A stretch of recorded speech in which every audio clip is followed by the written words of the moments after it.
Praise the Lord. Hallelujah. സ്തോത്രം സ്തോത്രം സ്തോത്രം സ്തോത്രം സ്തോത്രം സ്തോത്രം. കർത്താവിൻ്റെ അതിപരിശുദ്ധമായ തിരുനാമം ഈ അനുഗ്രഹിക്കപ്പെട്ട പ്രഭാതത്തിൽ വാഴ്ത്തപ്പെടുമാറാകട്ടെ. പ്രിയപ്പെട്ട ദൈവമക്കളെ, നമുക്ക് ഒരുമിച്ച് 2025 അമേൻ ജൂലൈ മാസം 17 അമേൻ താങ്ക് യു ലോർഡ് ബുധനാഴ്ച പ്രഭാതത്തിൽ കർത്താവിനെ ആരാധിക്കുവാനും കർത്താവിനെ സ്തുതിക്കുവാനും നമ്മുടെ സ്വർഗീയ പിതാവ് ആമേൻ ഒരുക്കി തന്നിരിക്കുന്ന ഈ നല്ല സമയത്തിനായിട്ട് നമുക്ക് നന്ദിയോടെ സ്തോത്രം ചെയ്യാം. സ്തോത്രം സ്തോത്രം സ്തോത്രം സ്തോത്രം സ്തോത്രം. ഈ വ്യാഴാഴ്ച പ്രഭാതത്തിൽ നമ്മൾ കർത്താവിനെ ആരാധിക്കുമ്പോൾ കഴിഞ്ഞ ദിവസം നമ്മളെ കർത്താവ് നടത്തിയ വിധങ്ങൾക്കായിട്ട് നമുക്ക് കർത്താവിന് സ്തോത്രം ചെയ്യാം. കഴിഞ്ഞ പകൽക്കാലം കർത്താവ് നമ്മളെ കൺമണി പോലെ കാത്തു പരിപാലിച്ചില്ലേ? ഒന്നോർത്ത് നോക്കി, എത്ര അത്ഭുതകരമായിട്ടാണ് കർത്താവ് സൂക്ഷിച്ചത്. കരങ്ങൾ ഉയർത്തിപ്പിടിച്ചുകൊണ്ട് കർത്താവിനൊന്ന് സ്തോത്രം പറഞ്ഞ് ആമേൻ. കഴിഞ്ഞ പകൽക്കാലം നടത്തിയ വിധങ്ങൾക്കായിട്ട് സ്തോത്രം സ്തോത്രം സ്തോത്രം. അപ്പാ നന്ദിയോടെ സ്തോത്രം, നന്ദിയോടെ സ്തോത്രം സ്തോത്രം. രാത്രികാലം സ്വസ്ഥമായ ഉറക്കം തന്നതിന് കർത്താവെ ഞങ്ങൾ നന്ദിയോടെ സ്തോത്രം ചെയ്യുന്നു. സ്തോത്രം സ്തോത്രം സ്തോത്രം സ്തോത്രം സ്തോത്രം. ആരോഗ്യത്തോടെ സൗഖ്യത്തോടെ രാവിലെ എഴുന്നേൽപ്പിച്ചിരിക്കുന്നതിനായിട്ട് കർത്താവിന് സ്തോത്രം സ്തോത്രം സ്തോത്രം സ്തോത്രം സ്തോത്രം. ഈ പകൽക്കാലം അങ്ങ് ഞങ്ങളെ അത്ഭുതമായി ജയോത്സവമായി ശ്രേഷ്ഠമായി നടത്തുന്നതോർത്ത് കർത്താവിന് സ്തോത്രം സ്തോത്രം സ്തോത്രം സ്തോത്രം സ്തോത്രം സ്തോത്രം സ്തോത്രം. ഹല്ലേലൂയ. ഇത് യഹോവയുണ്ടാക്കിയ ദിവസം നാം സന്തോഷിച്ച് ആനന്ദിക്കുക. നമ്മുടെ തീരുമാനമാണ് വലുത്. ദൈവസന്നിധി നമ്മൾ തീരുമാനിക്കുക. ഈ വ്യാഴാഴ്ച ദിവസം കർത്താവ് എനിക്ക് വേണ്ടി തന്നതാണ്. കർത്താവ് എനിക്ക് അനുഗ്രഹിച്ച് തന്ന ദിവസമാണ്. ഇന്നെനിക്ക് ആവശ്യമായതൊക്കെ കർത്താവ് ഒരുക്കി വെച്ചിട്ട് എന്നെ ഉണർത്തിയിരിക്കുന്നു. ജീവനും ഭക്തിക്കും ആവശ്യമായതെല്ലാം കർത്താവ് എനിക്ക് തന്നിരിക്കുന്നു. അതുകൊണ്ട് ഞാൻ ഈ പ്രഭാതത്തിൽ എന്ത് ചെയ്യും? എൻ്റെ കരങ്ങളെ ഉയർത്തി ഈ ദിവസത്തിനായിട്ട് എൻ്റെ കർത്താവിന് സ്തോത്രം ചെയ്യും. ഇത് യഹോവയുണ്ടാക്കിയ ദിവസമാകിയാൽ സ്തോത്രം സ്തോത്രം. ഇന്നെനിക്ക് ആവശ്യമായതെല്ലാം കർത്താവ് കരുതി വച്ചിരിക്കുന്നതിനായി സ്തോത്രം സ്തോത്രം സ്തോത്രം. എൻ്റെ സകല ആവശ്യങ്ങളിലും അങ്ങൻ്റെ കൂടെ ഇരിക്കുന്നതിനായി സ്തോത്രം സ്തോത്രം സ്തോത്രം. നന്ദിയോടെ സ്തോത്രം, നന്ദിയോടെ സ്തോത്രം, നന്ദിയോടെ സ്തോത്രം. സന്തോഷത്തോടെ കർത്താവിന് സ്തോത്രം പറ. ഹല്ലേലൂയ. 96-ാം സങ്കീർത്തനം പറയുന്നു, യഹോവയ്ക്കൊരു പുതിയ പാട്ട് പാടുവീൻ, സകല ഭൂവാസികളുമായുള്ളവരെ യഹോവയ്ക്ക് പാടുവീൻ. യഹോവയ്ക്ക് പാടി കർത്താവിൻ്റെ നാമത്തെ വാഴ്ത്തുവീൻ. നാൾതോറും കർത്താവിൻ്റെ രക്ഷയെ പ്രസിദ്ധമാക്കുവീൻ. നമുക്ക് ഒരുമിച്ച് പ്രാർത്ഥിക്കാം. എല്ലാവരും പ്രാർത്ഥനയിൽ ഏകാഗ്രപ്പെട്ടാട്ടെ. പിതാവേ, ഞങ്ങൾ യേശുക്രിസ്തുവിൻ്റെ നാമത്തിൽ ഈ പ്രഭാതത്തിനായിട്ട് സ്തോത്രം ചെയ്യുന്നു. കർത്താവേ, കഴിഞ്ഞ പകൽക്കാലവും രാത്രിയിലുമൊക്കെ ഞങ്ങളെ കാത്തു പരിപാലിച്ചതിന് സ്തോത്രം. ഇന്ന് പ്രഭാതത്തിൽ ഞങ്ങൾക്ക് ഒരുമിച്ച് കർത്താവ് ചെയ്ത നന്മകളെ ഓർത്ത് സ്തോത്രം പറയുവാൻ, അങ്ങയുടെ ശബ്ദം കേൾക്കുവാൻ ഞങ്ങളെ ഒരുക്കിയതിനായിട്ട് സ്തോത്രം ചെയ്യുന്നു. പിതാവേ, ഈ പ്രഭാതത്തിൽ ഈ ശബ്ദം കേൾക്കുന്ന എല്ലാവർക്കുമായിട്ട് പ്രാർത്ഥിക്കുന്നു. ലോകത്തെവിടെയിരുന്നും ഇന്ന് ഈ പ്രഭാതത്തിൽ ഈ ശബ്ദം കേൾക്കുമ്പോൾ പരിശുദ്ധാത്മാവിൻ്റെ നിറവ് തൻ്റെ കുഞ്ഞുങ്ങളുടെ മേൽ വ്യാപരിക്കട്ടെ. ആത്മശക്തി തൻ്റെ കുഞ്ഞുങ്ങളുടെ മേൽ പകരണമേ. പ്രത്യേകിച്ച് കർത്താവേ, ആമേൻ, പുതു ശക്തി പ്രാപിപ്പാൻ, പുതുബലം പ്രാപിപ്പാൻ, ഈ ലോകത്തിൽ ജയകരമായി ജീവിപ്പാൻ ആവശ്യമായ ആത്മാവിൻ്റെ ശക്തി തൻ്റെ കുഞ്ഞുങ്ങളുടെ മേൽ യേശു ക്രിസ്തുവിൻ്റെ നാമത്തിൽ നിറഞ്ഞ് കവിയുമാറാകട്ടെ. പ്രത്യേകിച്ച് ഹല്ലേലൂയ, ഈ പ്രഭാതത്തിൽ രോഗികളായിരിക്കുന്നവർ സൗഖ്യമാകട്ടെ. ഹല്ലേലൂയ, സ്തോത്രം. യേശുവിൻ്റെ നാമത്തിൽ എല്ലാ രോഗശക്തികളും ഈ കുഞ്ഞുങ്ങളെ വിട്ടുമാറട്ടെ. തലയ്ക്കകത്തുള്ള ഭാരം യേശുവിൻ്റെ നാമത്തിൽ വിട്ടുമാറട്ടെ. ഹാർട്ട് റേറ്റ് ആമേൻ വളരെ കൂടുന്ന അനുഭവങ്ങളിലൂടെ കടന്നു പോകുന്നവർ, ആമേൻ, ഹൃദയ ഇടിപ്പ് ഇടയ്ക്കിടയ്ക്ക് കൂടിക്കൂടി വരുന്നു, അങ്ങനെയുള്ള ബുദ്ധിമുട്ടുകൾ അനുഭവിക്കുന്നവർ യേശുവിൻ്റെ നാമത്തിൽ സൗഖ്യമാകട്ടെ. ആ ഹാർട്ട് റേറ്റ് നോർമലായി തീരട്ടെ. നസ്രയനായ യേശുവിൻ്റെ നാമത്തിൽ ആമേൻ നോർമൽ ഹാർട്ട് റേറ്റ് ഉണ്ടാകട്ടെ. സ്തോത്രം. ആമേൻ. യൂറിൻ പാസ് ചെയ്യുന്നതിന് തടസ്സങ്ങൾ, ബുദ്ധിമുട്ടുകൾ അനുഭവിക്കുന്നവർ ഈ പ്രഭാതത്തിൽ യേശുവിൻ്റെ നാമത്തിൽ സൗഖ്യമാകട്ടെ. എല്ലാ ബുദ്ധിമുട്ടുകളും യേശു ക്രിസ്തുവിൻ്റെ നാമത്തിൽ മാറിപ്പോകട്ടെ. കിഡ്നി റിലേറ്റഡ് ആയിട്ടുള്ള വിഷയങ്ങളൊക്കെയും അത്ഭുതകരമായി ഈ പ്രഭാതത്തിൽ പരിഹരിക്കപ്പെടുന്നതിനായിട്ട് സ്തോത്രം. ശരീരത്തൊക്കെയും ആമേൻ ആമേൻ അലർജി വന്ന് ചൊറിച്ചിൽ അനുഭവപ്പെടുന്നവർ യേശുവിൻ്റെ നാമത്തിൽ സൗഖ്യമാകട്ടെ. കർത്താവ് അത്ഭുതം ചെയ്തിരിക്കുന്നതിന് നന്ദി. ഈ പകൽക്കാലം പുതിയ വാതിലുകൾ ഞങ്ങൾക്കായി തുറക്കുന്നതിന് സ്തോത്രം. സുവിശേഷത്തിൻ്റെ വാതിൽ ഞങ്ങൾക്ക് വേണ്ടി തുറന്നു തരുന്നതിന് സ്തോത്രം. സാമ്പത്തികമായ വാതിലുകൾ ഇന്ന് പകൽക്കാലം തുറന്നു തരുന്നതിന് സ്തോത്രം. ബിസിനസ്സിൻ്റെ വാതിലുകൾ ഇന്ന് പകൽക്കാലം യേശുവിൻ്റെ നാമത്തിൽ തുറന്നു വരുന്നതിനായി സ്തോത്രം ചെയ്യുന്നു. അങ്ങ് തുറന്നാൽ അത് അടയ്ക്കാൻ ആർക്കും കഴിയത്തില്ല. അങ്ങ് അടച്ചാൽ ആർക്കും തുറക്കാൻ കഴിയത്തില്ല. ജോലിയില്ലാത്ത മക്കൾക്ക് വേണ്ടി പുതിയ ജോലിയുടെ വാതിലുകൾ തുറക്കപ്പെടുന്നതിനായിട്ട് സ്തോത്രം. കർത്താവേ, ഏതെങ്കിലും ക്ലോസ്ഡ് ഡോർ തൻ്റെ ജീവിതത്തിൽ തൻ്റെ കുഞ്ഞുങ്ങളുടെ മുമ്പിൽ, അടഞ്ഞ വാതിലുകളുടെ മുമ്പിൽ ആരെങ്കിലും നിൽക്കുന്നെങ്കിൽ ഇന്ന് പ്രഭാതത്തിൽ യേശുവിൻ്റെ നാമത്തിൽ വാതിലുകൾ തുറന്നു വരട്ടെ. യേശുവിൻ്റെ നാമത്തിൽ വാതിലുകൾ തുറന്നു വരട്ടെ. നസ്രയനായ യേശു യേശു ക്രിസ്തുവിൻ്റെ നാമത്തിൽ, ദാവീദിൻ്റെ താക്കോൽ കയ്യിലുള്ള യേശുവിൻ്റെ നാമത്തിൽ ഞങ്ങൾ ഡിക്ലെയർ ചെയ്യുന്നു. ആമേൻ. പുതിയ വാതിലുകൾ നിൻ്റെ മക്കൾക്ക് തുറന്നു വരട്ടെ. അതെ, സുവിശേഷത്തിൻ്റെ വാതിലുകൾ തുറന്നു വരട്ടെ. ഫൈനാൻസിൻ്റെ വാതിലുകൾ തുറന്നു വരട്ടെ. ജോലിയുടെ വാതിലുകൾ തുറന്നു വരട്ടെ. ആമേൻ, ആമേൻ. ദൈവം പുതിയ വാതിലുകളെ തുറന്നതിനായി സ്തോത്രം. കർത്താവ്, ലോകത്തെമ്പാടും കർത്താവിൻ്റെ വേലയിലായിരിക്കുന്നവരെ ഞങ്ങൾ ബ്ലസ് ചെയ്ത് പ്രാർത്ഥിക്കുന്നു. കർത്താവരെ ആദരിക്കുകയും മാനിക്കുകയും ചെയ്യണം. ആമേൻ.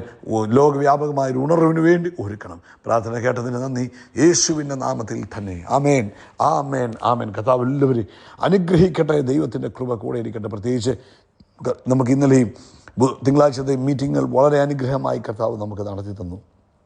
കർത്താവിന് മഹത്വം. പ്രാർത്ഥിച്ച് എല്ലാവർക്കും നന്ദി അറിയിക്കുന്നു. പങ്കെടുത്ത നിങ്ങളോടുള്ള സ്നേഹവും നന്ദിയും അറിയിക്കുന്നു. കർത്താവ് അനുവദിക്കുന്ന പക്ഷേ നാളെ രാവിലെ ഇന്ത്യൻ സമയം 8 മണിയോടുകൂടെ നമ്മുടെ സഭായോഗം ആരംഭിക്കും. അതിനായിട്ട് പ്രത്യേകം പ്രാർത്ഥിക്കുകയും അതിൽ തക്ക സമയത്ത് വന്ന് പങ്കെടുക്കുകയും ചെയ്യുക. കർത്താവ് നിങ്ങളെ ധാരാളമായിട്ട് അനുഗ്രഹിക്കട്ടെ. ഇന്ന് പ്രഭാതത്തിൽ വെളിപ്പാട് പുസ്തകം 22-ാം അധ്യായം അതിൻ്റെ 12-ാമത്തെ വാക്യം നമുക്ക് വായിക്കാം. Revolution chapter 22:12. അവിടെ ഇങ്ങനെ പറയുന്നത്, ഇതാ ഞാൻ വേഗം വരുന്നു, ഓരോരുത്തനെ അവനവൻ്റെ പ്രവൃത്തിക്ക് തക്കവണ്ണം കൊടുപ്പാൻ പ്രതിഫലം എൻ്റെ പക്കലുണ്ട്. സ്തോത്രം. കർത്താവിൻ്റെ വചനമാണ്. ഒന്നുകൂടെ വായിച്ച് കേൾപ്പിക്കുക. ഇതാ ഞാൻ വേഗം വരുന്നു, ഓരോരുത്തരും അവനവൻ്റെ പ്രവൃത്തിക്ക് തക്കവണ്ണം കൊടുപ്പാൻ പ്രതിഫലം എൻ്റെ പക്കലുണ്ട്.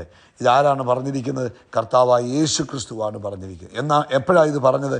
ആമേൻ. വേദപുസ്തകത്തിൻ്റെ അവസാന പുസ്തകത്തിൽ ആമേൻ കർത്താവിൻ്റെ എന്നാ പറയുന്നത്, നിത്യമായ പദ്ധതിയുടെ വിവരണങ്ങൾ നൽകുകയാണ്. അതിനകത്താണ് ആ ക്ലൈമാക്സ് ഓഫ് ഗോഡ്സ് പ്രോമിസ്, ദൈവത്തിൻ്റെ വാഗ്ദത്തത്തിൻ്റെ ക്ലൈമാക്സും അതിൻ്റെ ആ നിത്യമായ പദ്ധതിയെക്കുറിച്ച് പറയുന്നു. എന്താണ് മെസ്സേജ് പറയുന്നത്? ആമേൻ. യേശു വേഗം വരുന്നു. ആമേൻ. അൺഎക്സ്പെക്റ്റഡായിട്ട് പെട്ടെന്ന് നമ്മുടെ കർത്താവ് വരും. ആമേൻ. എങ്ങനെയാണ് വരുന്നത്? അവൻ പ്രതിഫലവുമായിട്ടാണ് വരുന്നത്. നമ്മൾ ഈ ലോകത്തിൽ ജീവിക്കുമ്പോൾ നമ്മൾ വിശ്വസ്തയോടെ നിന്ന് കർത്താവിന് വേണ്ടി എന്ത് ചെയ്യുന്നു അതിന് പ്രതിഫലം തരുവാനായിട്ടാണ് യേശു വരുന്നത്. കേട്ടോണേ മക്കളെ, കർത്താവ് വരുന്നത് അവൻ്റെ കയ്യിൽ പ്രതിഫലവുമായിട്ടാണ്. ആമേൻ. എങ്ങനെയാണ് കർത്താവ് വരുന്നത്? വീണ്ടും ഓർപ്പിക്കുന്നു. യേശു ആമേൻ ഉറപ്പായിട്ടും മടങ്ങി വരുന്നു. ആമേൻ. മേ ബി അല്ല, ഉറപ്പായിട്ടും കർത്താവ് മടങ്ങി വരും. ആമേൻ. നമ്മൾ എങ്ങനെ ജീവിക്കുന്നു എന്നുള്ളതാണ് ഇനി ഇമ്പോർട്ടൻറ്റ്. യേശു മടങ്ങി വരുന്നതിന് യാതൊരു സംശയവുമില്ല. എന്നാൽ ഈ ലോകത്തിൽ നമ്മൾ എത്രമാത്രം വിശ്വസ്തയോടെ ആത്മാർത്ഥതയോടെ കർത്താവിൻ്റെ വേലയിൽ ഹല്ലേലൂയ വ്യാപൃതരായി വിശ്വസ്തയോടെ നിൽക്കുന്നു എന്നുള്ളത് നമ്മുടെ ജീവിതത്തിൽ വളരെ ഇമ്പോർട്ടൻ്റ് ആണ്. കാരണം കർത്താവ് വന്നതിന് ശേഷം നമുക്ക് പ്രവൃത്തി ചെയ്യാൻ പറ്റത്തില്ല. റിസൾട്ട് വന്നതിന് ശേഷം പഠിക്കാൻ പറ്റുകയില്ല എന്ന് നമ്മൾ കുഞ്ഞുങ്ങളോട് പറയുന്നത് പോലെ പരീക്ഷയ്ക്ക് മുമ്പ് പഠിക്കണം. ഈ ഭൂമിയിലായിരിക്കുമ്പോൾ വളരെ കൃത്യതയോടെ കർത്താവിൻ്റെ വേലയിൽ നമ്മൾ ഈ ഭൂമിയിലായിരിക്കുമ്പോൾ പ്രവർത്തിക്കുന്ന കാര്യത്തിൽ വളരെ ശ്രദ്ധിക്കണം. കർത്താവിന് വേണ്ടി നമ്മൾ പ്രവർത്തിക്കണം. നീതി പ്രവർത്തികൾ നമ്മൾ ചെയ്യണം. നന്മ ചെയ്യുന്നവരായിരിക്കണം. എങ്കിൽ മാത്രമേ കർത്താവിൽ നിന്ന് നമുക്ക് പ്രതിഫലം പ്രാപിക്കാൻ പറ്റുകയുള്ളൂ. ആമേൻ. എങ്ങനെ വരുന്നു? ഇതാ ഞാൻ വേഗം വരുന്നതാണ് കർത്താവ് പറഞ്ഞ്. വളരെ വേഗത്തിൽ. ആമേൻ. പെട്ടെന്ന് സ്പീഡിലി. നമ്മൾ പറയത്തില്ല വേഗം എന്ന് പറഞ്ഞാൽ വളരെ വേഗത്തിൽ വരിക, പക്ഷേ എന്ന് പെട്ടെന്ന് അങ്ങ് വരും. അപ്പോൾ അതുകൊണ്ട് വളരെ ഇമ്പോർട്ടൻ്റ് ആയിരിക്കണം. അപ്പോൾ യേശു ക്രിസ്തുവിൻ്റെ വരവിന് മുമ്പ് നമ്മൾ സ്വർഗത്തിലേക്ക് നമ്മൾ കർത്താവിൻ്റെ വരവുകൾ എടുക്കപ്പെടുമ്പോൾ എന്തൊക്കെയായിരിക്കും നമുക്ക് അവിടെ പ്രതിഫലം തരുന്ന പ്രവൃത്തികൾ? ദാനിയേലിൻ്റെ പുസ്തകം 12-ാം അധ്യായം 3-ാമത്തെ വാക്യത്തിൽ പറയുന്നുണ്ട്, അനേകരെ നീതിയിലേക്ക് നയിക്കുന്നവർ, അതായത് രക്ഷയിലേക്ക് നയിക്കുന്നവർ. അപ്പോൾ ആകാശമണ്ഡലത്തിൽ നക്ഷത്രങ്ങളെ പോലെ ശോഭിക്കുമെന്നാണ് പറഞ്ഞത്. അപ്പോൾ നമ്മൾ എന്ത് ചെയ്യണം? ആത്മാക്കളെ രക്ഷയിലേക്ക്, ജനത്തെ രക്ഷയിലേക്ക്, മനുഷ്യരെ രക്ഷയിലേക്ക് നയിക്കുന്നവരായിരിക്കണം. 2, നമ്മൾ എങ്ങനെ ആയിരിക്കണം? 2, വിശ്വസ്തരായി വേല, നല്ലവനും വിശ്വസ്തനുമായി എൻ്റെ ദാസനെ എന്നുള്ള വിളി കേൾക്കണം. വിശ്വസ്തയോടെ വേല ചെയ്യണം. ആമേൻ. 2 തീമോഥെയോസിൻ്റെ ലേഖനം 4-ാം അധ്യായത്തിൽ ആമേൻ നമ്മൾ എന്ത് ചെയ്യണം? നമ്മളെ ലഭിച്ചിരിക്കുന്ന നീതീകരണം, ആ ഒരു ബോധ്യത്തിൽ ജീവിത വിശുദ്ധിയോടുകൂടെ നമ്മൾ ജീവിക്കുന്നുവെങ്കിൽ ഹല്ലേലൂയ എന്താണ് നമുക്ക് ചെയ്യാൻ പറ്റുന്നത്? നമുക്ക് കർത്താവിൻ്റെ സന്നിധിയിൽ പ്രതിഫലം പ്രാപിക്കാൻ പറ്റും. ഈ ഭൂമിയിലായിരിക്കുമ്പോൾ നമ്മൾ നമ്മളെ തന്നെ എൻകറേജ് ചെയ്യുക. നമ്മളോട് തന്നെ പറയുക, കർത്താവിൻ്റെ വരവ് ഏറ്റവും അടുത്ത് നിൽക്കുന്നു. അതുകൊണ്ട് ഞാൻ എങ്ങനെ ജീവിക്കണം? ഞാൻ പ്രവർത്തിക്കുന്നവനായിരിക്കണം, ആത്മാക്കളെ നേടുന്നവനായിരിക്കണം. ആമേൻ. വിശ്വസ്തനായിരിക്കണം. ആമേൻ. നീതി പ്രവൃത്തികളിലൂടെ ഞാൻ മുന്നേറുവാൻ ആഗ്രഹിക്കണം. അതുകൊണ്ട് നമ്മുടെ മനസ്സ് മുഴുവനും എപ്പോഴും നമുക്കൊരു ചിന്തയുണ്ടാകണം, ഈ ലോകം താൽക്കാലികമാണ്, ഈ കാണുന്നതൊക്കെ താൽക്കാലികമാണ്, ഇവിടെ ലഭിച്ചിരിക്കുന്ന എല്ലാം താൽക്കാലികമാണ്. ഇവിടെ ലഭിച്ചിരിക്കുന്ന ലഭിച്ചിരിക്കുന്ന പദവി, ആമേൻ, ഇവിടെ ലഭിച്ചിരിക്കുന്ന ആമേൻ എല്ലാം തന്നെ, ഈ വീടോ വാഹനമോ എന്തൊക്കെ നിങ്ങൾക്ക് വലുതായിട്ട് തോന്നുന്നു, അതെല്ലാം താൽക്കാലികമാണ്. അതുകൊണ്ട് നമ്മുടെ മനസ്സിൽ ഒരു നിത്യമായ പദ്ധതി ഉണ്ടാകണം. ഞാൻ കർത്താവ് വരും, എനിക്ക് കർത്താവിൻ്റെ കൂടെ പോകണം, അവിടെ എനിക്ക് ആമേൻ പ്രതിഫലം പ്രാപിക്കേണ്ടതാണ്. അതുകൊണ്ട് നമ്മളെ വിളിച്ച വിളിയിൽ നമ്മൾ വിശ്വസ്തയോടെ നിൽക്കണം. ഈ ശബ്ദം കേൾക്കുന്ന എല്ലാ വീണ്ടും ജനനം പ്രാപിച്ച ദൈവമക്കൾക്കും ഒരു വിളിയുണ്ട്. ആ വിളിക്കകത്ത് ഉറച്ചു നിൽക്കണം, കർത്താവിൻ്റെ വരവിന് വേണ്ടി ഒരുങ്ങി നിൽക്കണം. ആമേൻ. അതുപോലെ തന്നെ മറ്റുള്ളവരെ നമ്മൾ ഈ കർത്താവിൻ്റെ വരവിന് വേണ്ടി എൻകറേജ് ചെയ്യണം. അവരോടും പറയണം, മക്കളെ, കർത്താവ് വരുവാൻ സമയമായി, നമ്മൾ പ്രത്യാശയോട് ഒരുങ്ങി നിൽക്കുക എന്ന ഹല്ലേലൂയ ആ ഒരു ബോധ്യം മറ്റുള്ളവർക്ക് കൂടെ കൊടുക്കണം. ഇനിയും അപ്പോൾ ഫൈനലി ഒരു കാര്യം കൂടെ പറയാം. നമ്മൾ പോകേണ്ടത് എവിടോട്ടാണ്? കർത്താവിൻ്റെ അടുക്കിലേക്ക്, സ്വർഗത്തിലേക്ക്. അപ്പം അവിടുത്തെ നമ്മുടെ സ്റ്റോർ ഹൗസ് നിറയ്ക്കാൻ നമ്മൾ ആഗ്രഹിക്കണം.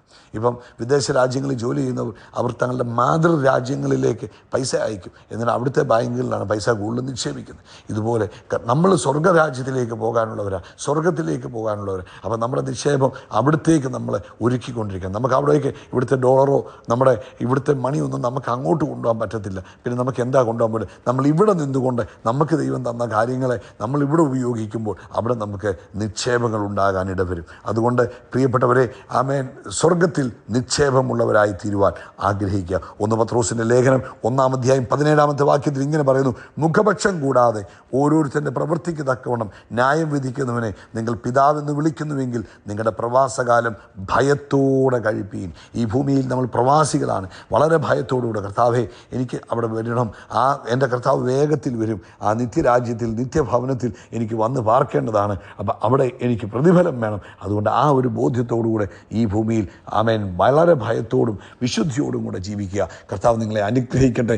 ഈ ലോകത്തിൻ്റെതായ ഇമ്പങ്ങളിൽ വീണു പോകരുത്. തിന്നുക, കുടിക്കുക, ആനന്ദിക്കുക എന്ന് പറയുന്ന ഈ ലോകത്തിൻ്റെ സിസ്റ്റത്തിൻ്റെ പുറകെ പോകാതെ നിത്യമായ ആ ലക്ഷ്യത്തോടുകൂടി, ആ വാല്യൂവോടുകൂടെ ജീവിക്കുക. കർത്താവ് നിങ്ങളെ അനുഗ്രഹിക്കട്ടെ. ഈ പ്രഭാതത്തിൽ കരങ്ങളെ ഉയർത്തി പറഞ്ഞാണ്ട് നമ്മൾ ആകാശത്തിലെ നക്ഷത്രങ്ങൾ പോലെ, കടൽക്കരയിലെ മണൽത്തരി പോലെ അത്യന്തം വർദ്ധിച്ചു പെരുകും. We are blessed, we are really blessed, we are permanently blessed and highly favored. God bless you. God bless you. God bless you.